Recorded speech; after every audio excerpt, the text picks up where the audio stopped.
நம்பிக்கையின் பட்டு நூலை நெய்தவர் டாக்டர் ஜோகேஷ் தியோரி, பத்மஸ்ரீ 2026. ஒரு செரிகல்ச்சரிஸ்ட், எளிய பட்டு வளர்ப்பை செழிப்பான தொழில்துறையாக மாற்றிய நிபுணர். சிறுவயதிலேயே தனது தாய் பட்டுநூல் நெய்த்து குடும்பத்தை நடத்த போராடுவதை கண்டார். இயற்கையின் மாற்றங்கள் விவசாயிகளை ஏழ்மையிலும் பாதிப்பிலும் ஆழ்த்துவதை அவர் உணர்ந்தார். சின்ன வயசுல என் அம்மா எரிப்பட்டு புழுக்களை வளர்க்கறத நான் பார்த்திருக்கேன். அப்போதிலிருந்தே அதுல எனக்கு ஆர்வம் ஏற்பட்டது. எப்போதுமே எனக்கு தோணிக்கிட்டே இருந்துச்சு, ஒரு வாய்ப்பு கிடைச்சா இந்த துறையில ஏதாவது நல்ல விஷயம் செய்யணும்னு. ஒவ்வொரு அடியிலும் மாற்றத்தை ஏற்படுத்த வேண்டும் என்ற உறுதியுடன் வலுவான அதிக மகசூல் தரக்கூடிய எரிபட்டு புழுவை முன்னிலைப்படுத்தினார். ஆனால் ஒரு பெரிய தடை இருந்தது. எரிப்புழுக்களின் உணவான கேசுரு மற்றும் ஆமணக்கு இலைகள் பருவ காலத்திலேயே கிடைத்தது.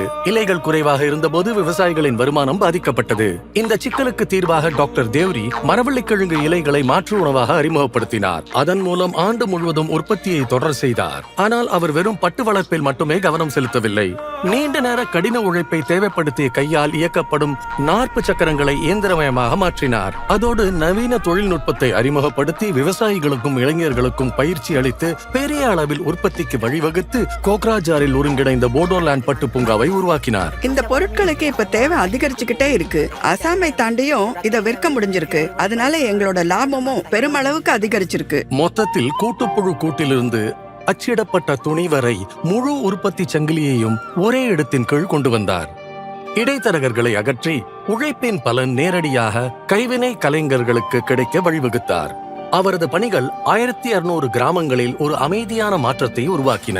அதன் மூலம் பெண்கள் குடும்பங்களிலும் சமூகத்திலும் முக்கிய முடிவுகளை எடுப்பவர்களாகவும் பொருளாதார தலைவிகளாகவும் உயர்ந்தனர். நம்ம சமூகத்துல இந்த வேலையை பெரும்பாலும் ஏழை மக்கள் தான் செய்யறாங்க. ஆனா படிச்சவங்களையும் இந்த துறைக்குள்ள கொண்டு வரணும். இந்திய அரசும் இதுக்காக ஒரு முக்கிய முயற்சியை எடுத்திருக்காங்க. 2047க்குள்ள சீனாவை தாண்டி பட்டு உற்பத்தியில முதலிடத்தை பிடிக்கணுங்கிறது தான் எங்களுடைய நோக்கமே. அவர் பாரம்பரியமான முகாப்பட்டை மறக்கவில்லை.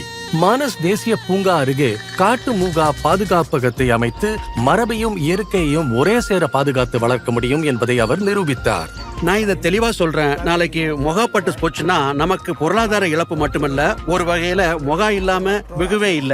எரி முகா இரண்டையும் இழந்துட்டா நம்ம கலாச்சார அடையாளத்தின் ஒரு பகுதியையே இழந்த மாதிரி தான். டாக்டர் தியூரி தீர்மானமும் மாற்று சிந்தனையும் கொண்டவர். அவர் ஒரு கலை மரபை மட்டும் காப்பாற்றவில்லை, பட்டை அடுத்த தலைமுறைக்கு வருமானம் தரும் வாய்ப்பாக மாற்றி அசாமிய பட்டு உலகளாவிய பொக்கிஷமாக திகழ்வதற்கு வழிவகுத்துள்ளார். எரி நம்ம எதிர்காலம், முகா நம்ம நம்பிக்கை, மால்பரி நம்ம வாய்ப்பு. டாக்டர் ஜோகேஷ் தேவ்ரி, பத்மஸ்ரீ 2026. கோடி கோடி நமஸ்காரம்.